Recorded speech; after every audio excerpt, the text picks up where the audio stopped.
depend on how that process is. So if nobody's responding with it, I doubt it's likely to do, but it still would prompt for you to see again. Anyway, yeah, I just figured it out. I did bring it up with Jason. Every time you have a permission to be able to approve requests potentially. So you can give them the ability to approve requests without giving the ability to send them.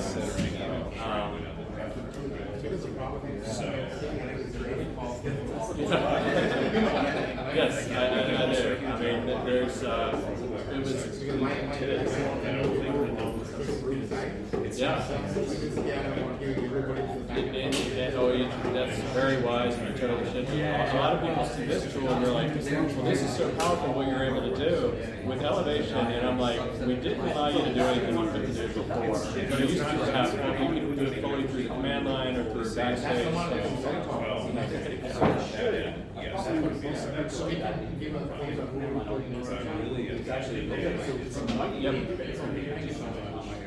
Phipps is putting it into getting and the outcome that is coming up automatically when that's the now at least I can leverage that. Yes.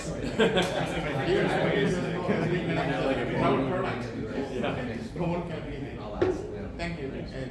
Thank you. It's good to be happy to look into that issue. And definitely need to run the maybe talk to the involved folks and know if they would really ask or not. Every single person that's in my group, which is every single one. Okay. Thank you so much. Thank you.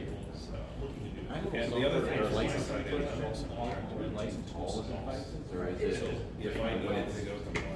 That's interesting because what are you using it for?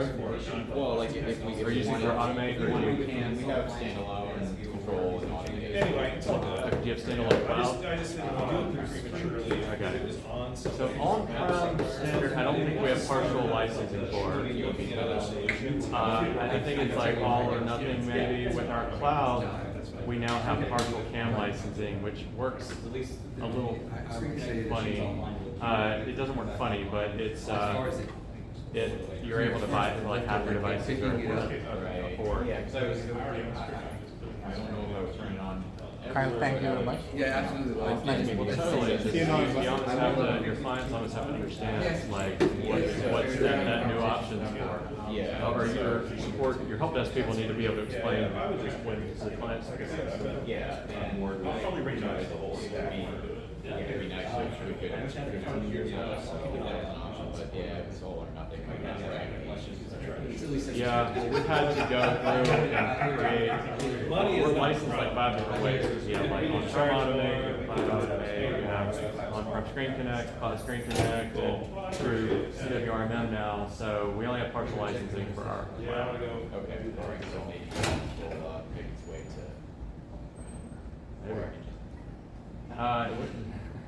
I didn't even totally know we sold it on-prem. Okay. Yeah, I pulled the document and I was like, well, it's cloud, but that's good to hear. I mean, we're up to date and all that. Yeah, that's so good. Cool capabilities. I would going back and forth between our admin by request and auto elevate options, and like neither of them integrate. And there's another agent. Yeah, that's my least favorite part is that you like on my work laptop you look at it, there's 30 things deployed to this thing. If I can have one less, I'm going to take that route every time. Thanks, Austin. Thanks. All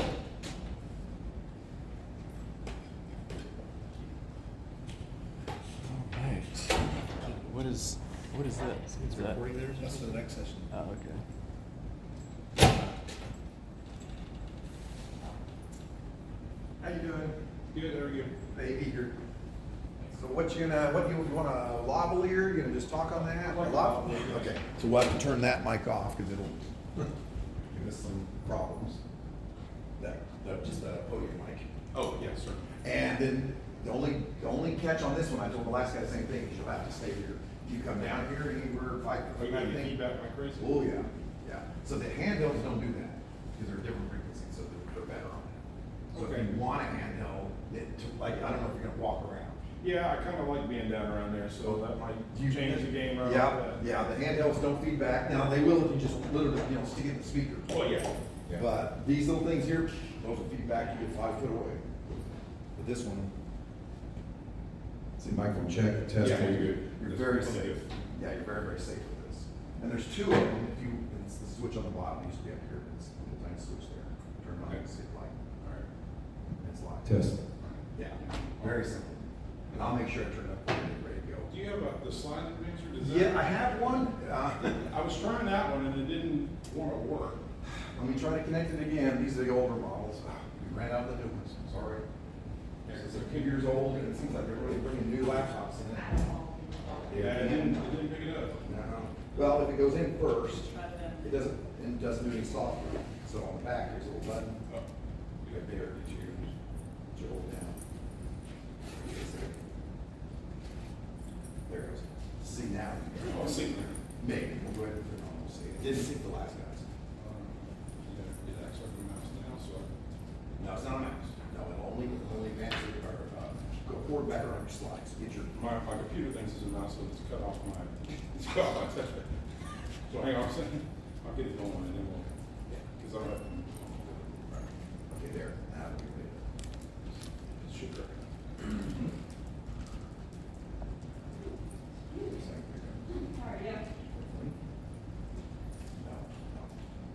It's trying to recommend it, but these newer laptops, it's just we're having trouble. We already ran out of the other ones. And so we just brought our extra, we tried one more time for just thinking, just in case.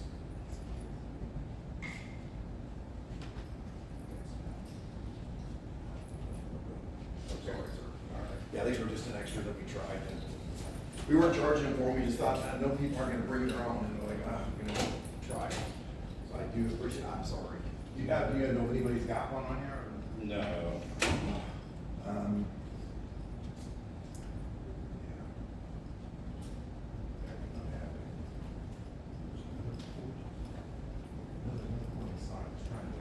Just in case.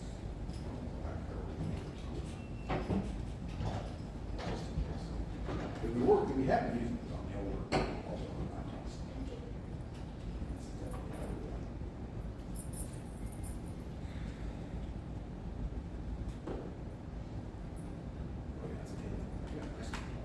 Yeah. Gosh, I saw that. Should recognize it.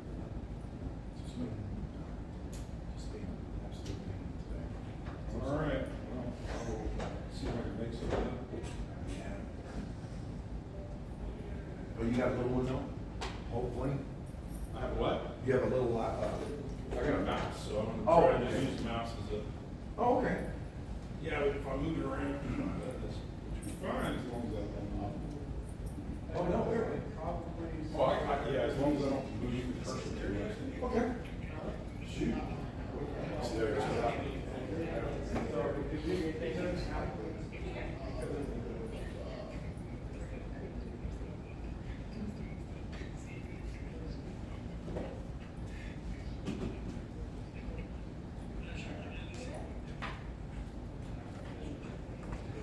Is that thumbnail that you bring up? Thumbnail works even better. Yeah, unfortunately. Yeah, we just ran out of all our new ones, I'm sorry. We're like that. But they were we were just bringing them in as being, to have extras in case we did bring others. I'll work around, so it'll work. All right, and there's a second mic here, in case you had question and answers or something, you got somebody out there. Okay. But you're free to walk all over. You're not gonna get any feedback.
Still alive after?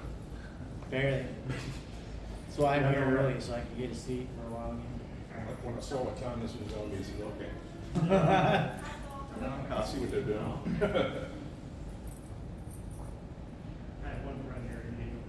Oh, perfect. I'm making the rounds. Or if you don't want to use it, Well, you've already we have control. pretty much defined how geeky you are by even thinking about coming into this thing. 'Cause, although I love it, it's not really a conversation starter.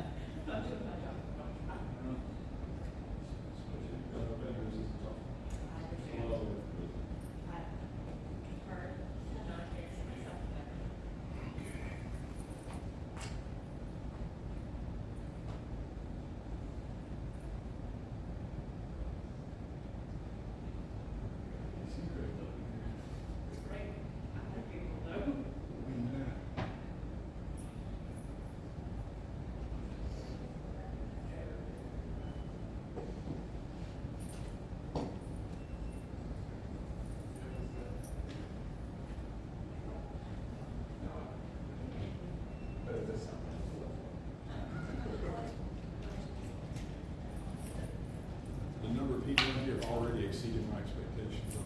Really? I had no idea, right? I mean, talking about a subject like this because you don't know how many people really going to be. It's great. It'll be fun. It's great technology, but you never know how many people are going to get into that technical kind of level stuff. I'm excited because I really get to talk about computer science and math in some sense while someone wants to read. This has got some of that in there. Yeah, I'm learning. I'm mostly just a student right now, so I'm learning a lot of stuff, and Yeah. I'm running the same issue.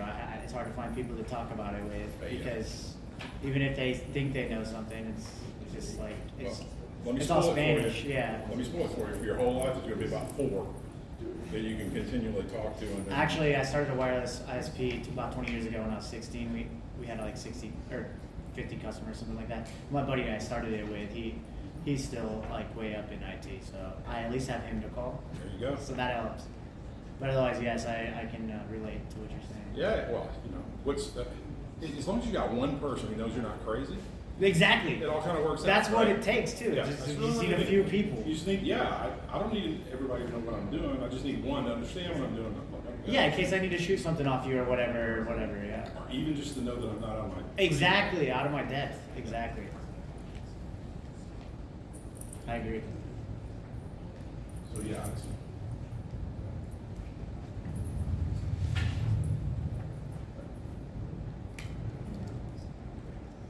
Four more minutes.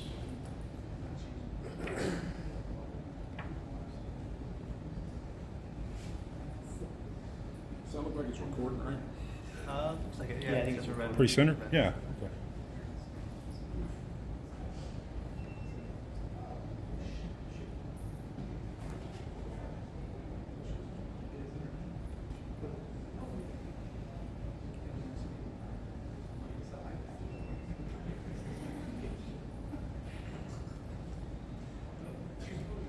I like seeing how many people are sitting as close to the door as they can.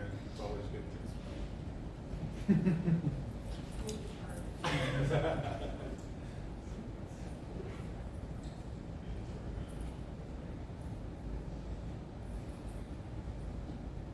You guys all downloaded the app?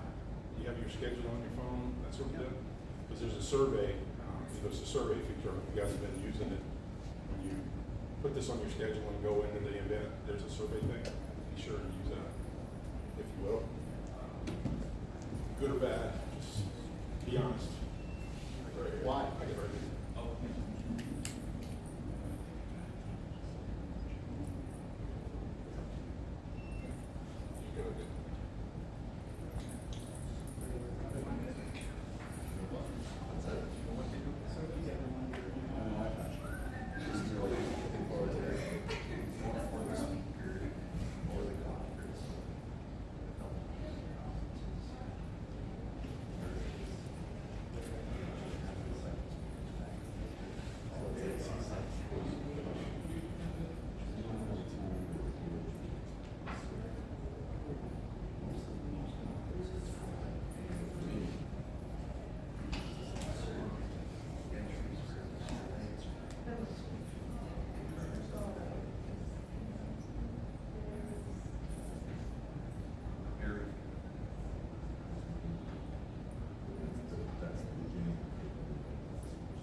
My name's Jim Hamilton. I'm with Citricom. So we're just outside, and I'll turn things over to the main show very shortly. But I just wanted to tell you a little bit about us.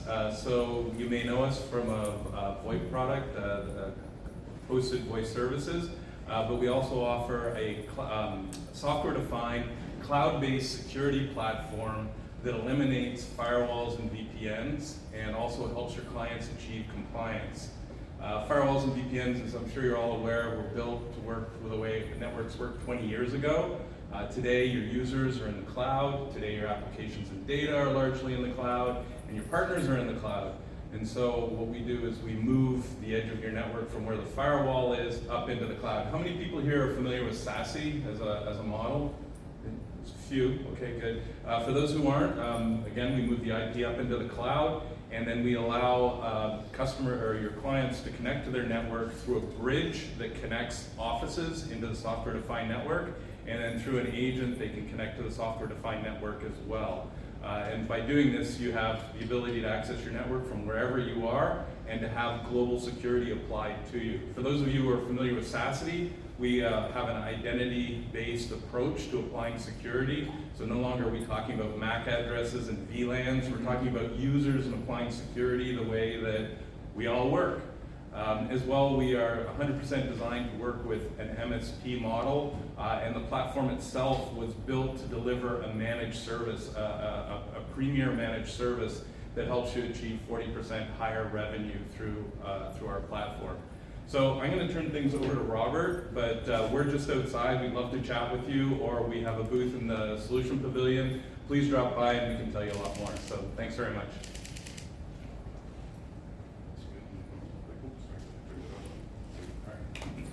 How's everyone doing? It's 4 o'clock. You've been at it all day.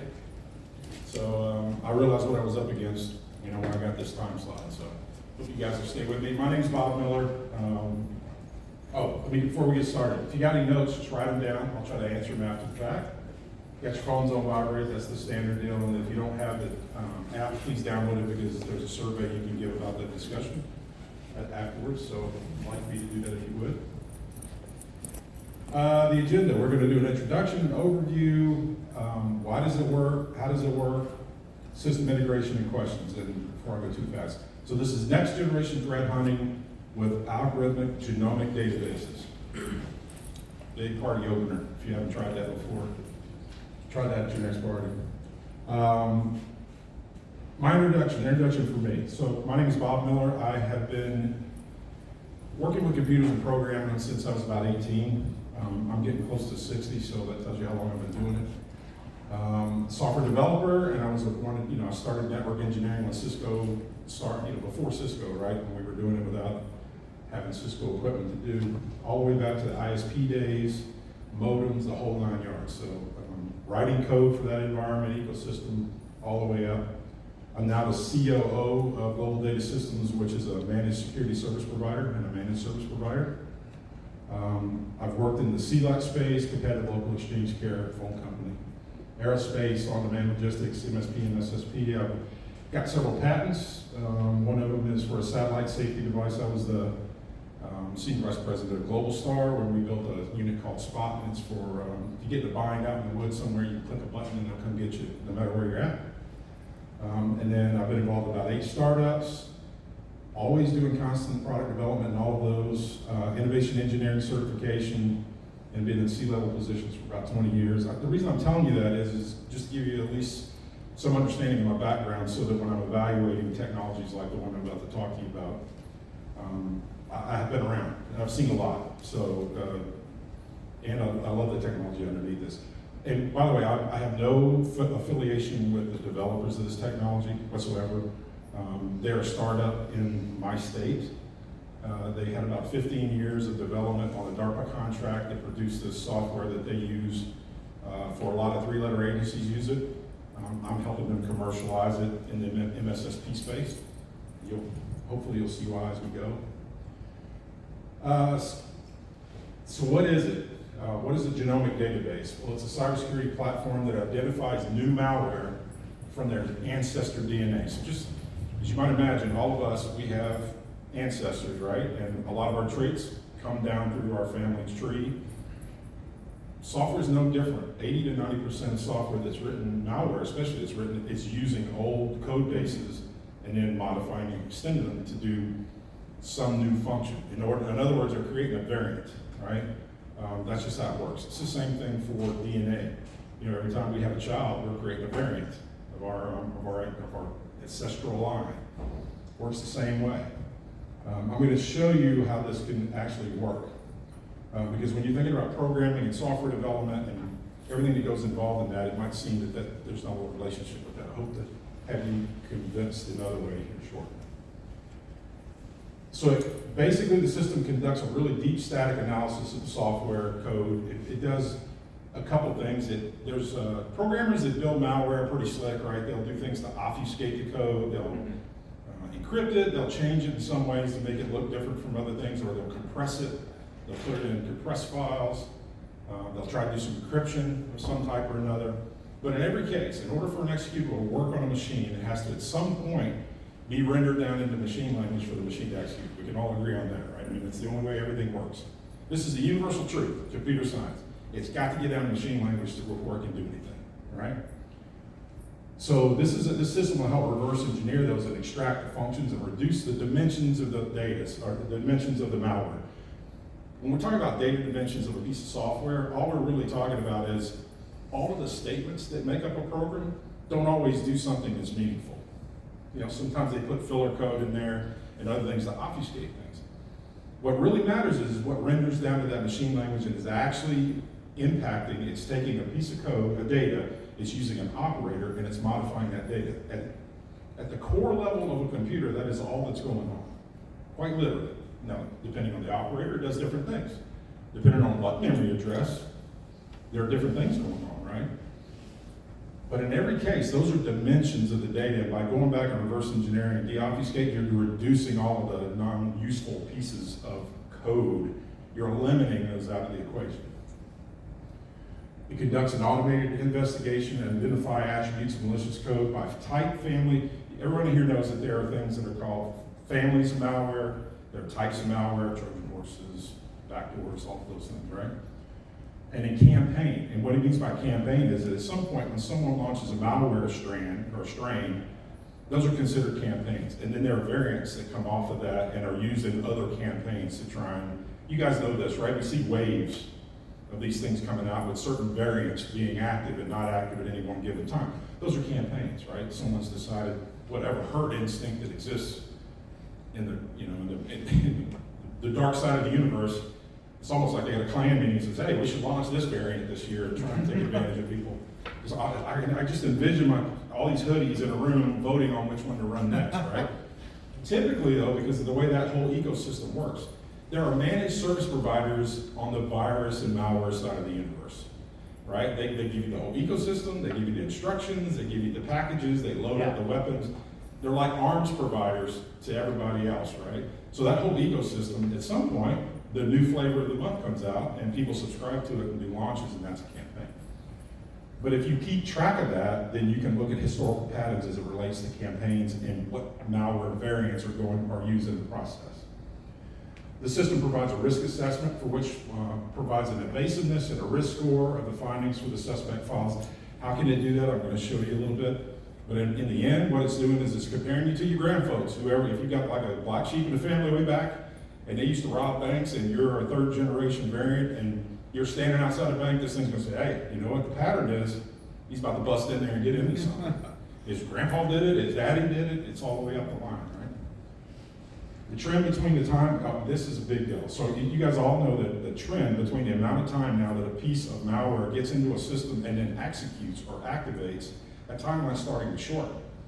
The reason being we're getting better at detecting things. Right? As an MSSP, we do a much better job detecting things, isolating them, and eliminating before they become a threat. Well, that timeline between getting in on site and executing is starting to decline. The speed of execution is increasing.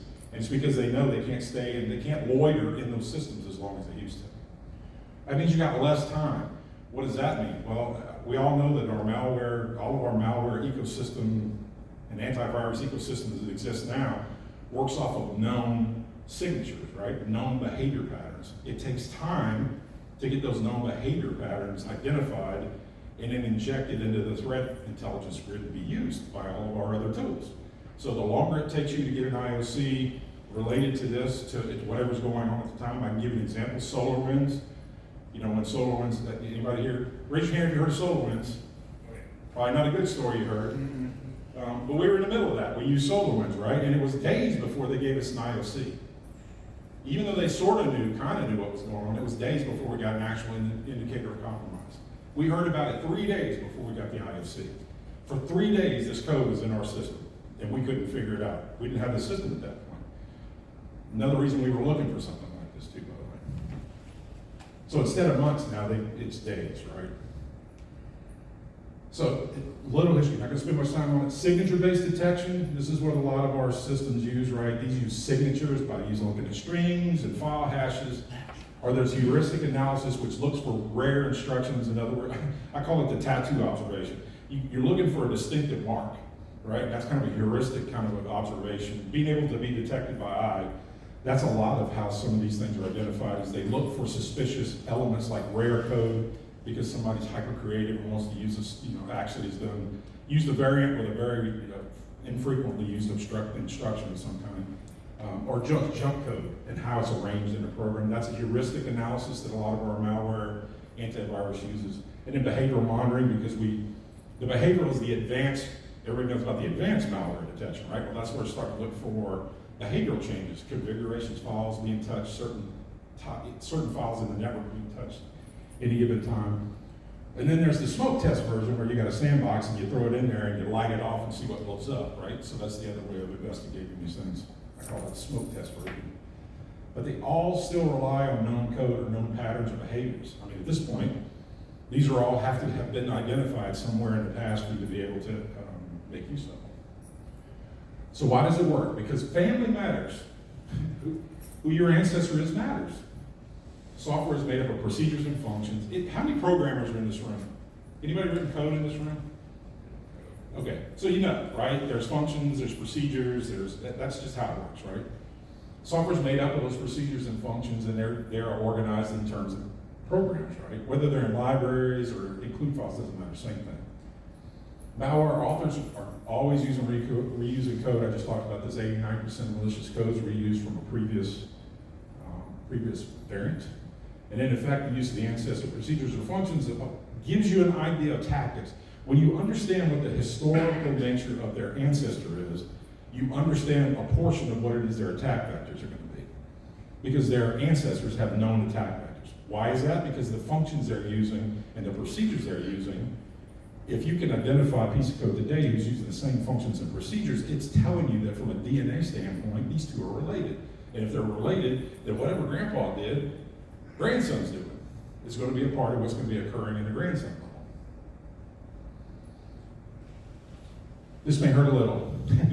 You guys haven't looked at machine language in a while, or assembly language in a while, but you don't have to know a thing about this, and I'm not, to answer, not about to explain it to you, okay? Bottom line is that left-hand statement right there, all of these columns are the same way of doing that same instruction.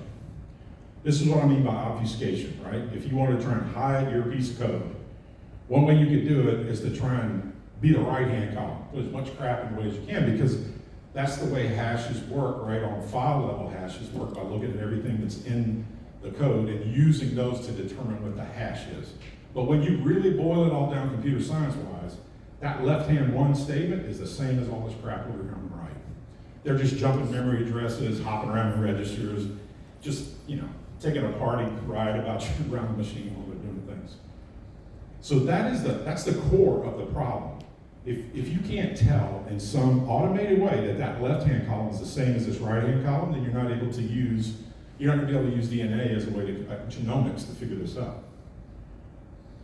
Give you an idea, right? So this is the families of, you can see, these are different families of viruses that have been picked up over years, from semantic and McAfee, so depending on how they identify them, how they name them. These are all family variants, right? They all do similar attacks, but they're all different enough from a hash signature standpoint because of the work the coders have done to obfuscate things, that they are their own version of something.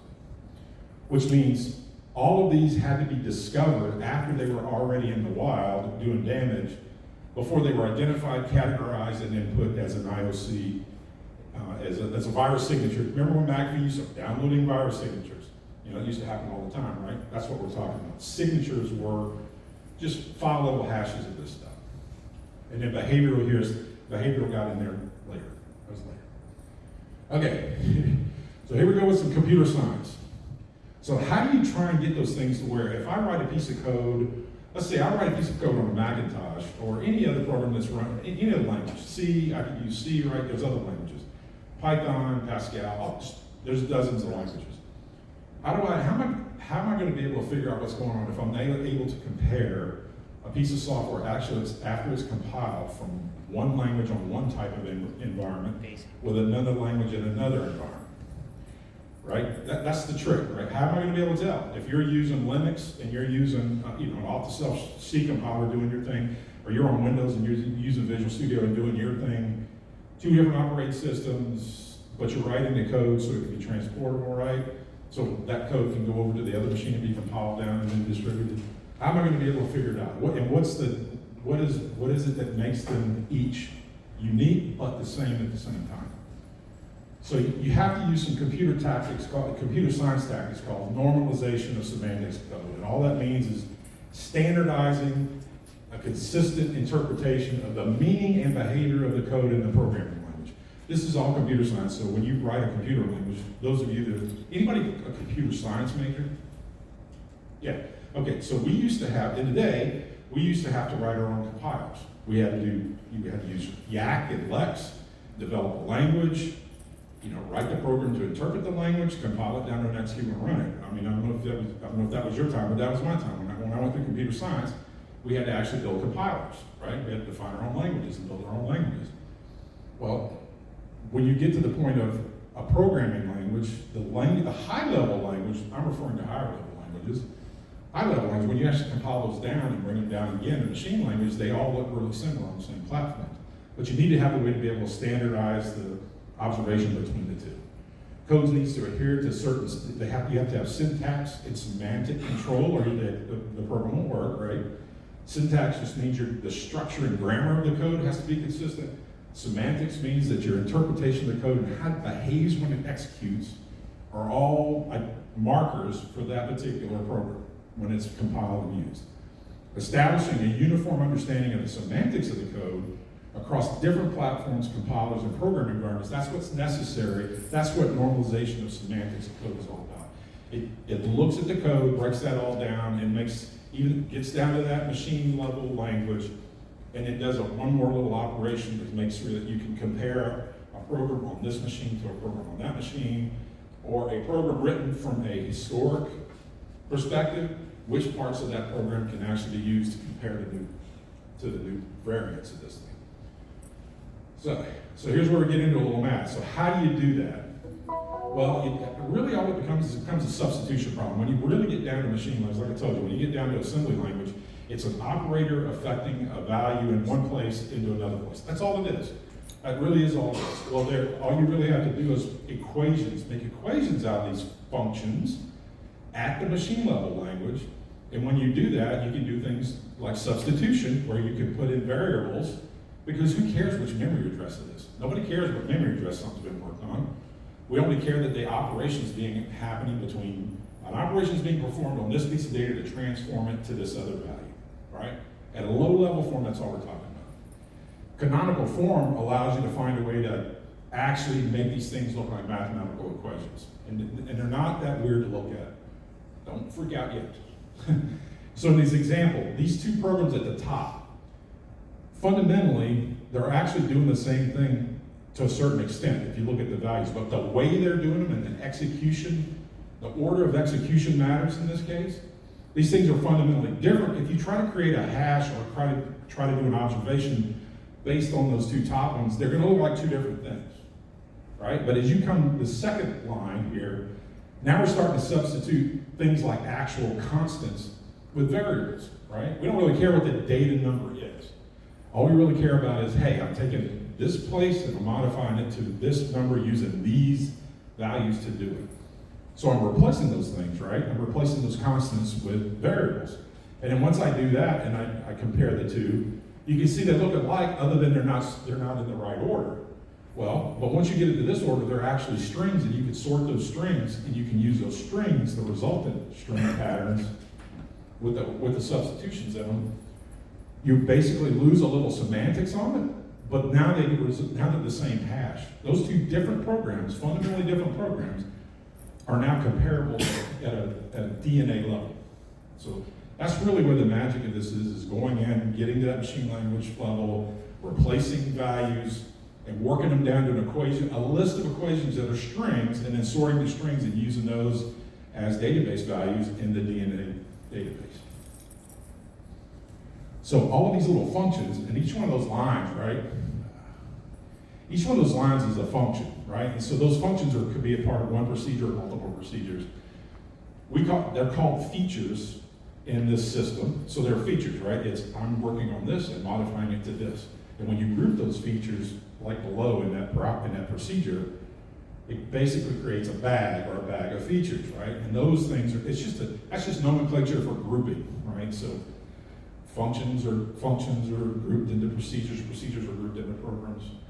They just call them bags of features because they are generic in nature at that point. So they're all grouped in procedures. Each set of the procedures is grouped into a bag. The genome database indexes the bag, the procedure, and all of the features.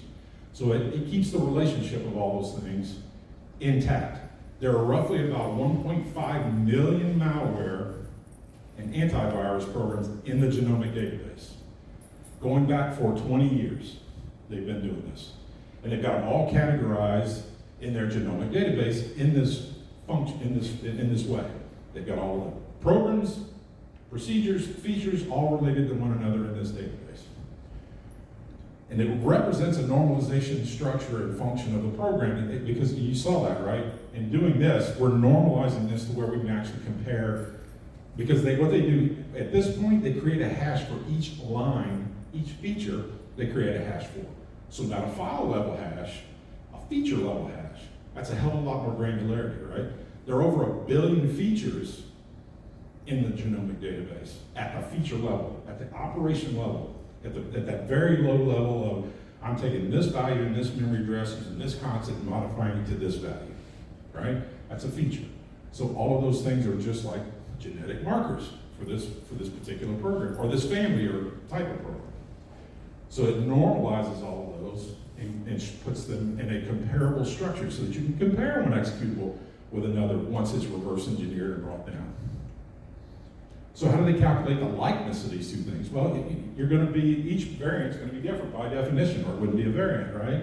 So the one on the left, it has a total of 7 features, and these are generic. It doesn't really matter what the features' names are. It doesn't matter what they did. It's just they have a name and they are in the database. One on the right has 6. Well, they overlap. They overlap for 3 of those, right? So out of the total, there's a total of 10 unique ones in both of these. There's a total of 10 features in both of these.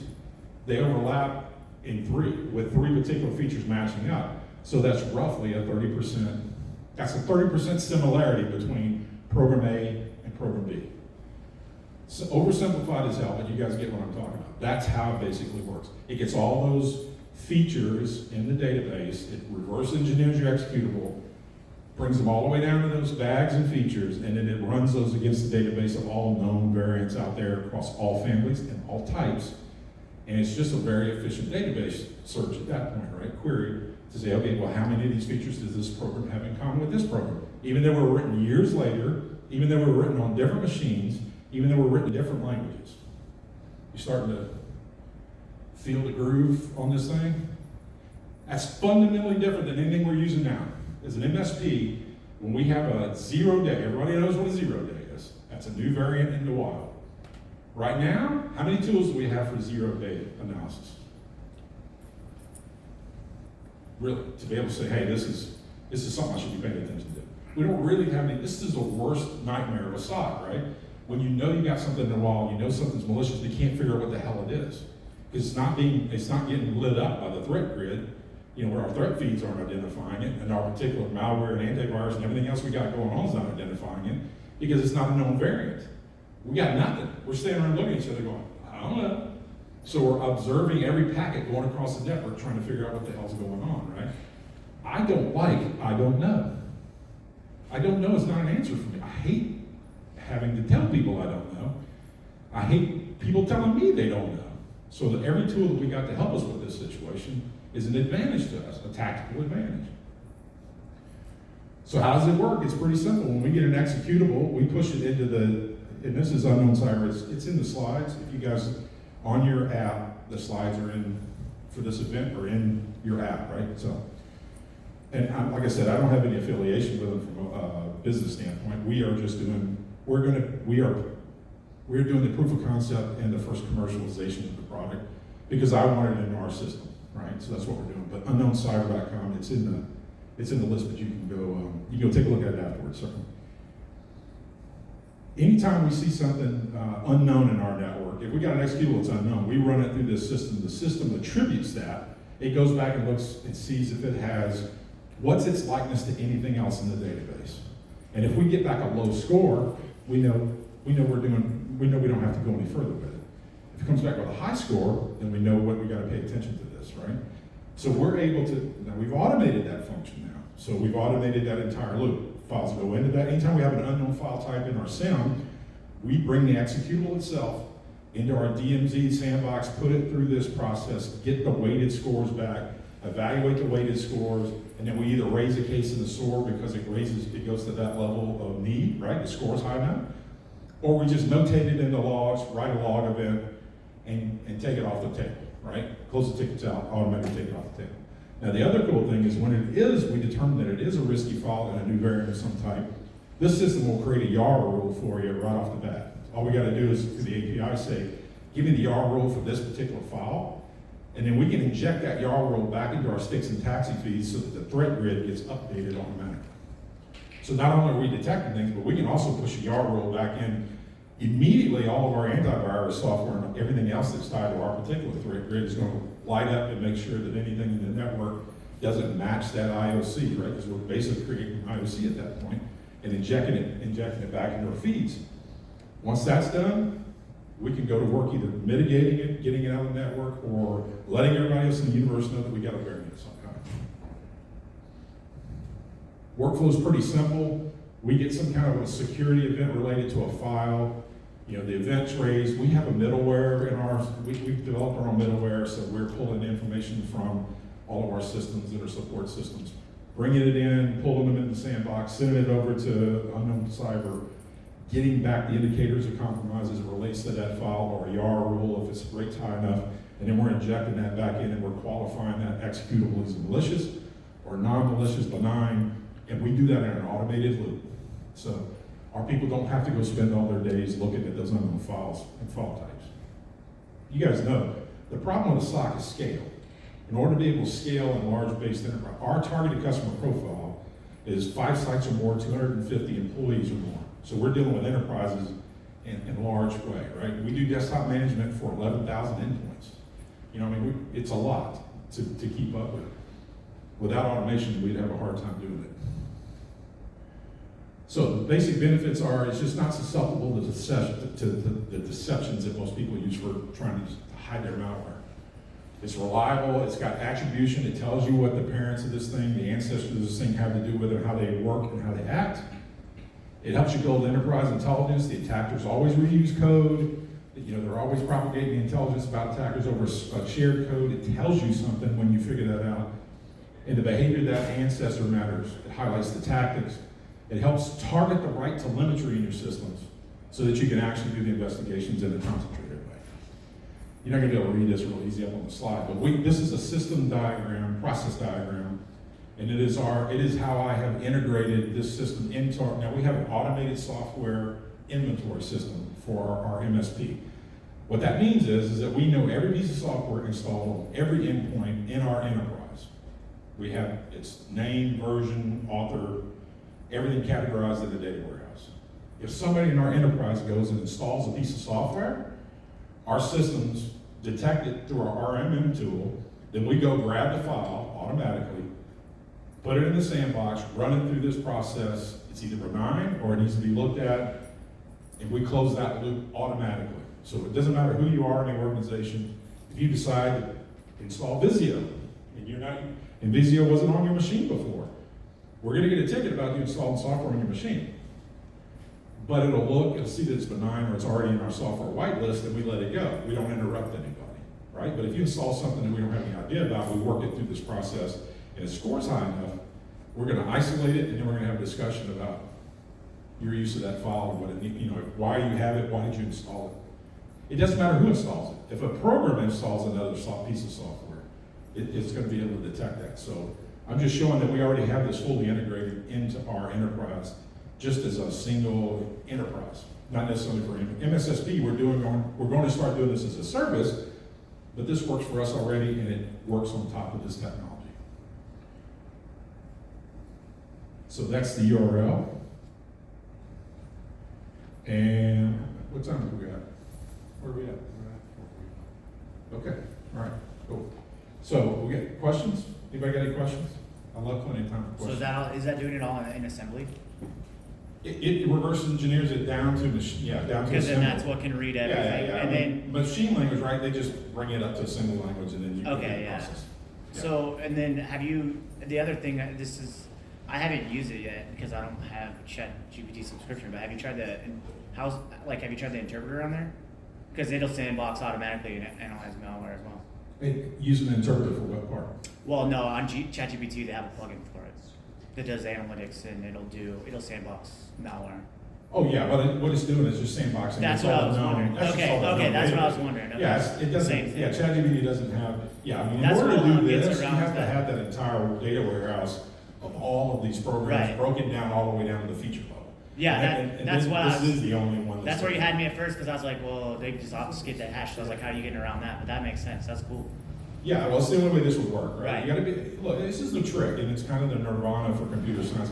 If a program's written on one language and one machine, and it's reused somewhere else, the same algorithm is used and recoded over here, how the hell do you tell that those two are related to one another? There's only one way to do it, and that is to break it all the way down to its constituent parts. And the only way you can do that is if you take some computer science to its ass, right? I mean, you gotta really get nasty with it. Okay, I'm gonna bring it all the way to machine language, back it up to assembly language, then I'm gonna do this normalization of the code, then I'm gonna do this canonical normalization of it by replacing variables and all that, data values with variables.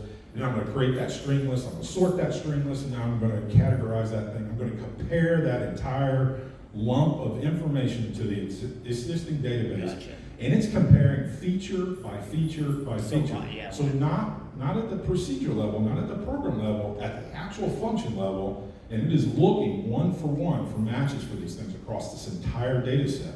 And as it lights up, it does its So math. what if it finds matches between pieced together old ones or anything like that? Does it'll It's identify going to all know that part, that's say, the thing about this, right? Since it is organized in procedure level Right. and feature level, it's going to know that a percentage of this was out of this guy, Mhm. a percentage of this was out of that guy, and a percentage of this was out of some other guy, and a percentage of this we don't have a match on. Gotcha. So you're going to wind up getting some percentage of match against known variants. Not only that, it's going to tell us, okay, well, for the guy that matches over here, this guy always altered your config file, your registry. It always went and edited your registry. That's what this function really wound up doing, right? This is what you know after the fact, right? When you're enumerating the functions and all. So that whole history of malware is in there. I mean, for the last 20 years. So every rinky-dink thing that someone's tried and labeled as malware and put in there has been treated in this way. So it's a database, right? It's a database of immense value because of the way it's constructed. I think you raised your hand first, and I'll come to you. So, being here as part of ConnectWise, obviously there's some homegrown stuff and scripting that you've done, but what components of ConnectWise are you actually utilizing to bring it in, or is it all homegrown as far as the automation process? Are you using the ConnectWise? Well, there's nothing, the only thing, we use a lot of, we use Automate. So I will tell you that Automate's a part of the overall system, right? Because we use Automate to go in RMM tool, right? So we go pull our executables through RMM, through our Automate link. And then we also use our ticketing system, obviously, to communicate with the entire organization. So we intersect in a couple of places from that. But I mean, they're not, ConnectWise is not in that business of the actual, But as far as how it works in the whole ecosystem, yes, we have Automate, we have We have ConnectWise ticketing. We use ConnectWise ticketing for that. And we use both of those tools as pieces of this to help automate and synchronize all of our workforce. When this goes down, it's not just going to the SOAR, which we use Simplify for our SOAR, you know, at this point, but honestly, we are evaluating ConnectWise, you know, where that's going as well, development on that. But right now, our SOAR doesn't just go into our SOAR. We've got everybody else, engineers and everybody else that have to be synchronized and coordinated. And that's where our ticketing system is really vital to us. And our middleware talks through an API to our ConnectWise and to an API between our SOAR. So, And the middleware is like the key component that you guys developed. well, the middleware we actually wrote. So this is, but you can look at it as a database with API connectors to every piece of software we use. We have bidirectional data pumps between every piece of software that we use in our enterprise. So our billing system, our accounting system, our finance system, our SIM, our SOAR, our quoting engine, all of these things have bidirectional APIs connected to them. And in our middleware, we've built a generic database in the middleware that I'm able to get a data piece from any one of those systems and compare it or use it in another system, using the middleware as a transport mechanism. Because it makes it generic, it isolates the differences between them, it does all the data conversion. So when I get it in the middle, it's just a piece of data. And I can do business rules on all of that. So I can make some pretty complex business rules about, well, if you see it here, and you see it there, and you see it there, I need you to do something over here.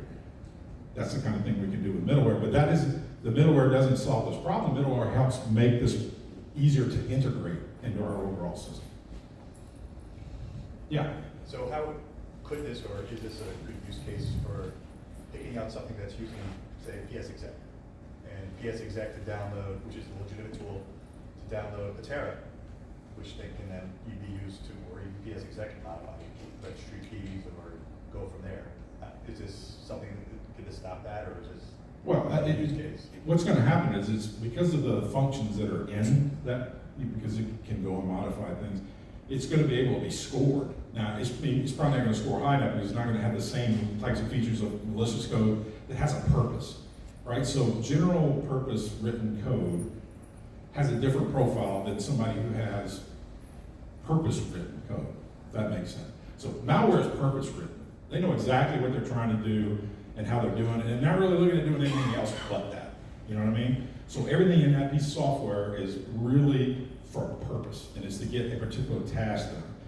When you look at that at a low level, it looks like something completely different than a tool that could be interpreted as doing the same sorts of things, but is really more of a general term, a general piece of software that you can use to do multiple things. Does that make sense? Because otherwise everything would kind of line up. I get that, but like, Yeah. I was at the Hunter's thing and they walked through a whole breach that didn't use any malware at all. It was PS exec to get a Terra, to get splash top. Yeah. And then it was vertical Yeah, all the way. well, if you're not using any malware or anything, this is on the same playing field as your antivirus, it wouldn't catch anything either. Because you're just using, look, if somebody comes in and steals an access code and gets in there, it's not gonna catch that either, right? I mean, it's really only applied, the application for this and the value is when there is a piece of software in your system that is there to do something wrong, and it is not known or has not been seen before. So that's its window. Yeah. So as far as like exclusions for false positives, where my script is the good script and it might be doing similar things, like the only example I can think of is like if I write my own script to configure BitLocker on a machine, the purpose is still to configure BitLocker is the same, but if it's reading like the assembly language of it's going down, if you're compiling that into an executable, because script language exists as an interpreted thing, right? So, because most scripts are interpreted by something and they basically build a virtual machine, run your script and do it. That's fundamentally different than a compiled piece of code with a purpose. Okay. So, interpreters, it's not going to pick up your basic interpreter and say it's a malicious piece of code because it's not purpose driven for malware or for whatever it's trying to do, right? It's a generic piece but it clearly builds virtual machines through interpretation in Java as well, right? Java virtual machines and how that kind of works is the same sort of way. It's an interpreted thing. So how do you do exclusions then? You can do those. I mean, you can do those at a higher level before they even get into this program, right? I mean, that's what we do in those cases. They don't even get into this program because we just exclude them from being put into here because we know there's no point. Gotcha. Yeah, there are layers, right? This is a multi-layered kind of a purpose thing, right? You've got other tools that are above and below this thing. Like I said, this is really for I mean, this is a laser-focused piece of software for doing one thing and one thing only. Finding purpose-driven code and scoring it against a genomic database of millions of antivirus and malware pieces of code to see if it's in the family or type of any of those, and telling you how much it has in common with them. So like Conti, does, it's saleware, whatever they call it, where you could buy it, and it's pretty much the same, like, Yeah. so your stuff scores that a lot higher. Yeah, it would. It would see that that's related to 4 versions, because by the way, they're not brilliant either in most cases. They're getting all code off the shelf and recycling it and then putting a new marketing name on it and selling it to the weasels that are doing this for a living, right? That's what's going on. So I was late, where does this run? Does this run on the desktop, does this run on the firewall, does this run on the? Oh, it's a cloud-based system, so we connect to it through webhooks, through APIs.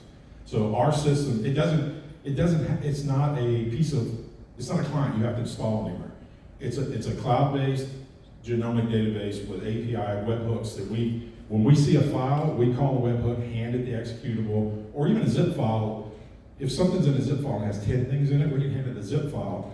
It decompresses it and examines each one of the executables in the zip file. So some of these distributions come as, executable zip files, right? So you don't have to unzip them. You can just push it in as an object, and it'll unzip them all, examine each one of them, score them all, and give you back the results through an API. So it's an API hook, and it gives me an API reply.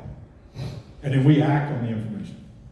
So in your crystal ball, how long before Sentinel-1, Carbon Flag? Oh, well, yeah. Vendor acquires this?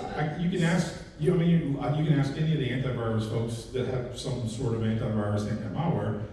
I mean, there's always, we all know this, right? There are days. At a minimum, there are usually days between the time something's in, it's a problem and it's actually known. It's a known IOC, right? So I'm just saying how long before this company sells it only becomes. I don't know what I tell them, look, because again, I'm from the startup world, and I still am a board member of a technology accelerator program. I've been in startups. I told you all that. So I've been telling them this is the market they should be looking at. Granted, the 3-letter agencies are a good market, don't get me wrong, but their MO is to take your code, put it on site, and own it all and control it all, which means in a few years, there's nothing there for you, right?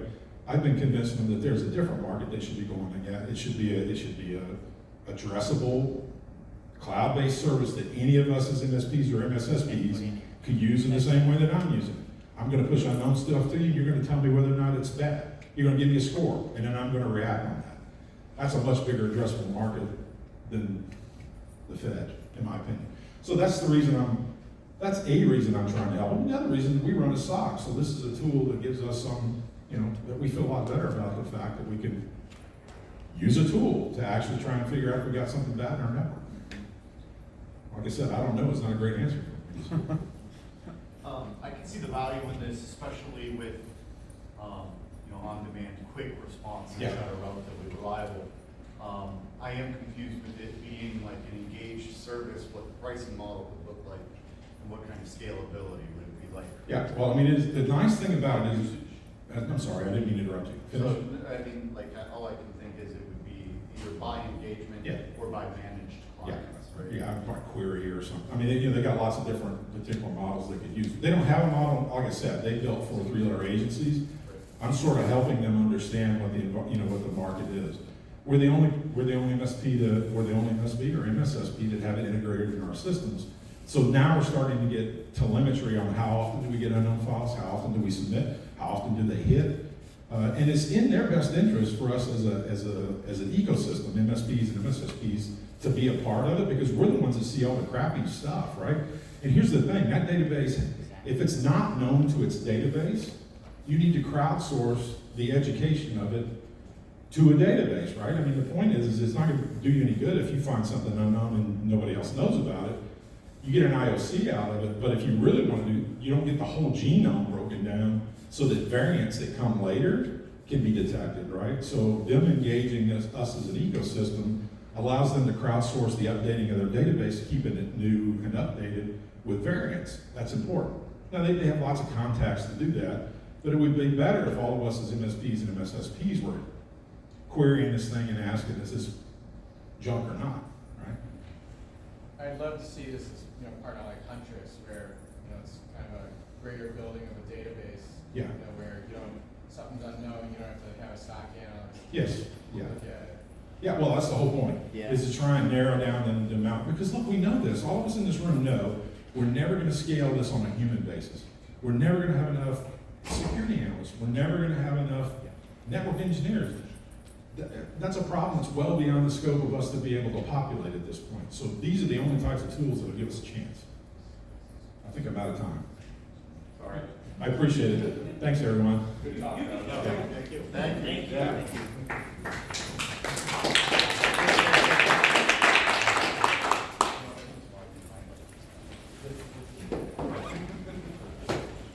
Take the survey for me, I would appreciate it. Yeah, absolutely. I wish I was on your level. I've been learning a lot. Give yourself a while, give yourself more years, it'll be So okay. yeah, I'll keep I it didn't at learn it in a day, man. It took. I'm just mostly on like a blue team, red team path right now. Yeah, So yeah. I've been learning a lot about what you're talking about, but I don't know Yeah. the core level of it, you know what I mean? Gotcha. But yeah, that's sick. That's really cool. Yeah, absolutely. Sure.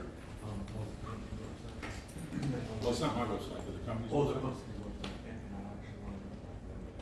Uh-huh. Are there any remote? You know what, it's not my group, right, it's a different group, so I would just apply through there, and let me know. Now, you can, Can I use you as a referral? yeah, you can, yeah, you can send it back, sure. Yeah. Yeah. I'm about to finish up a cyber engineering master's. Cool. I'm a CTO for MSPs. Awesome, yeah, then absolutely. Okay. I know that they're growing, so. Hi, I was just curious, we work with DS Tech, we're part of new charter, and so we have Cyber 74, which kind of helps, like MSSP with our stuff, and so we're using Stellar Cyber as the XDR platform, to basically take all the logs, do the same normalization of the code for that. So like, how would that layer in? Would that just work, work with It'd them? just be another way, Another yeah. layer, and then we could use it, that would be a huge help because. Is that your info? Is that your info in there? That's my contact, what? Is that your contact information? Yes, that's me, yeah. Could I take a picture really quick from you? Yeah. Sorry. It's in the slides too, if you want.